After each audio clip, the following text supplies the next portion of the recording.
All right, welcome back. So my voice is kind of a little bit of a work in progress, so I do have to drink something.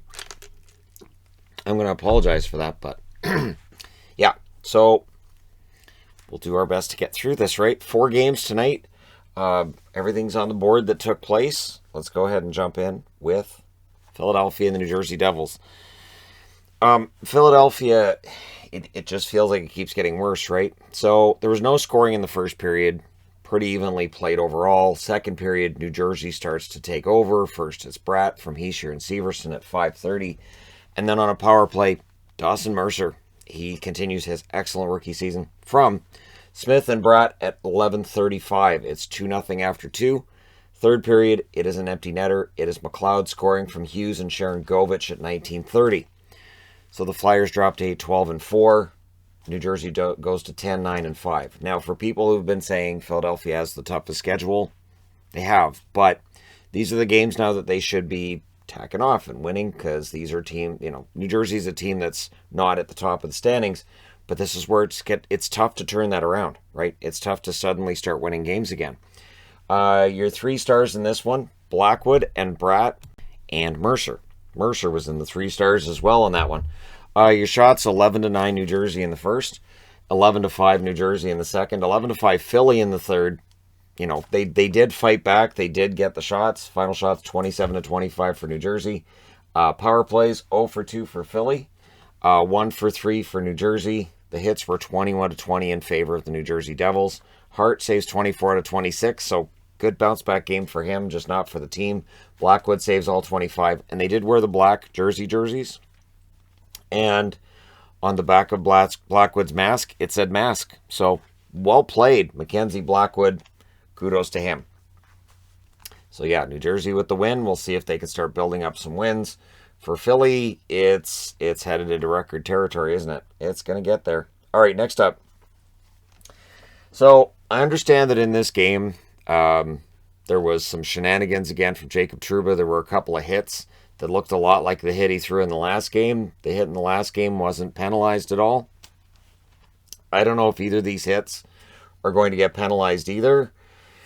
But it to me definitely points to hockey players. There seems to be and I don't know if it's a respect issue, but it sort of feels that way. And so, yeah, Colorado and New York play again within a week. We'll see how that game goes. So Rantanen scores from Kadri and Taves at 4:11 to open the scoring, but the Rangers tie it. It's Trouba from Panarin and Reeves at 6:56, and then Lundqvist on the power play makes it 2-1 for the Rangers. I don't know who those are. From Hedel and Trouba at 18:15, so it's 2-1 for the Rangers after 1. Second period, 5 goals by the Colorado Avalanche. 5. So, rough period. There were only 13 shots, too, in that period for the Colorado Avalanche. 5 of them went in. Feel bad for Adam Huska in this one. McKinnon from Landeskog and Girard starts the party at 4:48. Then it's Kadri from Makar and Nichushkin at 6:11. Newhook adds one on the power play from Girard and Taves at 10 minutes and 42 seconds. And then O'Connor scores from Kadri and McDermott at 17:14, and he enjoyed that goal so much. He gets another one at 17:36, this time unassisted. So, that lead for the Rangers, gone. And go ahead, cue it up. Shannon did a video about the Rangers today and their good start. It's on him. Sure, I don't have powers, but I admire that people think I do. Third period, Hedel scores for the Rangers from Lafreniere and Miller at 11:52. So Hedel with a goal and an assist. You got to find those silver linings. But Rantanen adds his second of the night from Eric Johnson and Obey Kubel at 13:25. Your final score 7-3 Colorado. Big statement game for the Avs. 14-7-2 is their record. The Rangers dropped to 17-5-3 with the loss. So it's not the end of the world for the Rangers. I said in the video today too, the points percentage they have is kind of unsustainable, but here we are. So your 3 stars are Kadri, O'Connor, and Taves. The shots were 19-9 Colorado in the first, 13 each in the second, and the Rangers actually outshoot them 8-7 in the third. Final shots 39-30 for Colorado. Power plays, the Avs go 1 for 5, the Rangers go 1 for 5, Hits were 20-16 in favor of the Rangers. Darcy Kemper saves 26 out of 29. Jonas Johansson had to go in and save one shot because Kemper had an equipment issue. So Kemper's getting his equipment on clearance somewhere. First it's the skates, and I don't know. It feels like Kemper's got to get better equipment. So maybe Kemper's one of those goalies that keeps equipment for a long time. Wasn't it Artur Survey that had the same equipment at the end of his career as he did at the start? Something ridiculous where it's, I got to keep all the same stuff. You don't. So maybe Kemper's doing that too. Just let us know if you need some kind of a fundraiser for equipment or something. Huska saves 32 out of 39. Probably really glad when the game was over. So, Georgiev played last night, so was Huska's net all night. And so for Rangers fans likely watching this game, they're like, Shesterkin getting him back would be great. One thing is Shesterkin has been stealing games here and there. Without him, they're not going to get that kind of goaltending, and tonight it showed. Next up, the Vancouver-Boston game, which I've already done the car review for. Oh, I'm supposed to put, right? I missed it. Okay, so shootout win here. What a fun game. Honestly, what a fun game. That's why my voice is gone. So, first period, no scoring, because this is the Canucks now. With Bruce Boudreau, it's early. It's only 2 games in, right? But with Bruce Boudreau, you can see they're much more capable defensively. They're not being caught out of position like they were earlier. They seem to be more focused on playing the puck and the puck pressure. It feels like they're better. And I don't know how else to put it, but in the second period, they get a power play, they score on it, and it's Besser. Again, Brock, right? From Miller and Hughes at 15:01. That might be what started causing my voice to go, because I might have been doing the Brock celebration. And when you're in a large crowd, you kind of have to get loud with your celebration, or else you can't hear yourself. So in the third period, Vancouver runs into penalty trouble. They ended up with a 5-on-3 against them, and Boston 5-on-3. They're going to score, and they do. It's Bergeron with his 9th of the year from Pastrnak and Coyle at 4:51. Bergeron wearing the fishbowl, and it looked weird. So it did. It looked bizarre, right? So that tied it up. Tanner Pearson with, and I mentioned this in the review in the car, I still don't know. He fired it. I don't know what I found funnier, that he fired it over the glass when he didn't really need to, or Lewis being 2 seats down from me and him freaking out over it. Why? Why did you do that? So it's all fine and dandy. The power play didn't succeed for Boston. It was a really strong penalty kill for Vancouver tonight. Again, they allow a power play goal, but it's a 5-on-3, so that's going to happen. So we get to overtime. There was no scoring in overtime. One thing I'll say is the third and the overtime, there was a lot of wide open play there. And yet it still felt like both teams were struggling to hit the net early in this one. It was weird. Both teams, where I was like, that should have hit the net. That should have hit the net. And it was both of them doing it. So Miller ends up scoring in the shootout. Horvat scores as well. And so I wear my Bo Horvat. He gets a shootout goal. I feel good.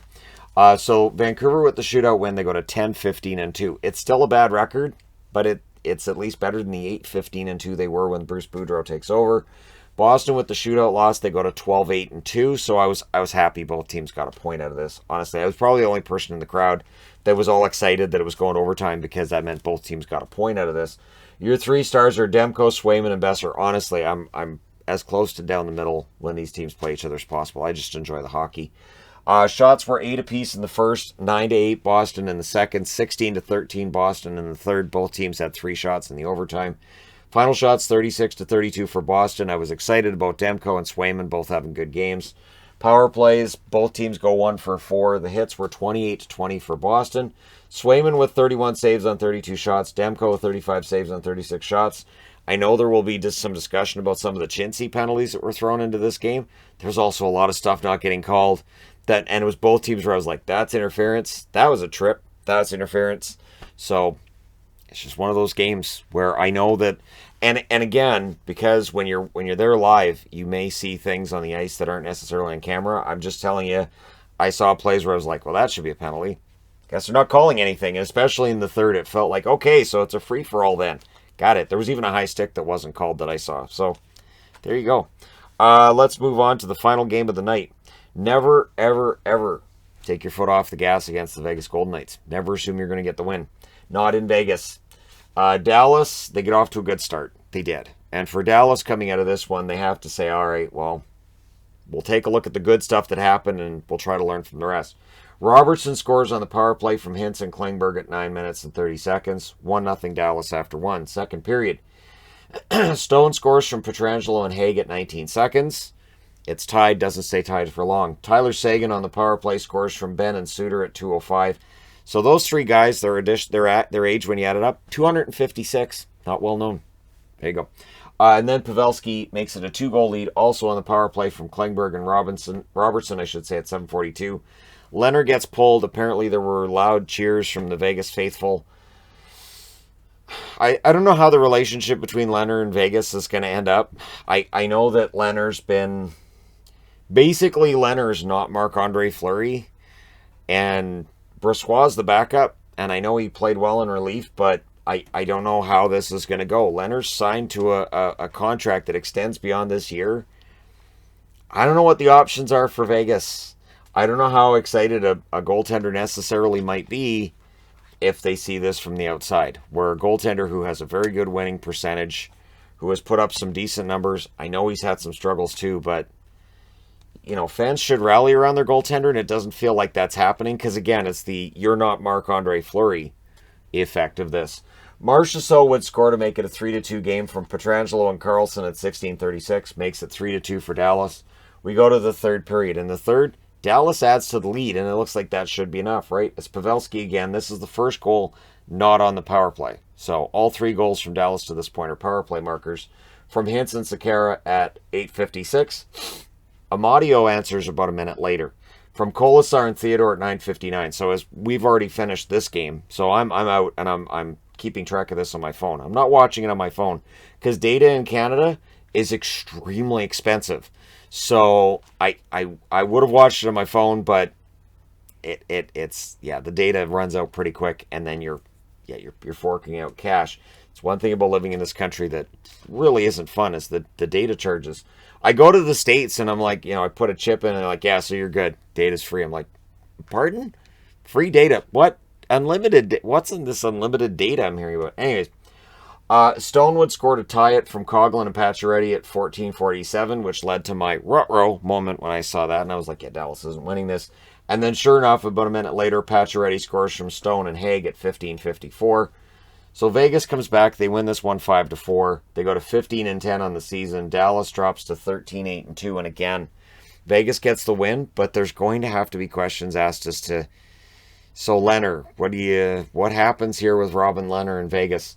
Your 3 stars are Stone, Pacioretty, and Pietrangelo. I honestly think Leonard's there for the whole contract. And yeah, I honestly, I don't know what's going to happen.